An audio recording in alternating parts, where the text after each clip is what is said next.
İyi günler arkadaşlar. Kanalımıza hoş geldiniz.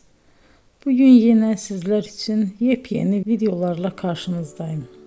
İki başarılı oyuncularımız Elçin Sangu ve Barış Ardus'tan güzel paylaşımlarını sizler için hazırladık.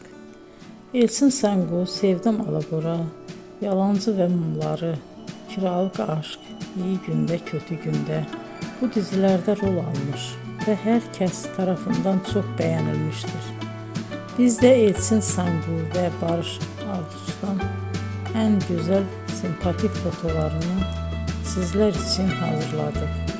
Bu karelerin devamını istiyorsanız emeğe saygı olarak kanalımıza abone olup yorum yazmayı unutmayın arkadaşlar.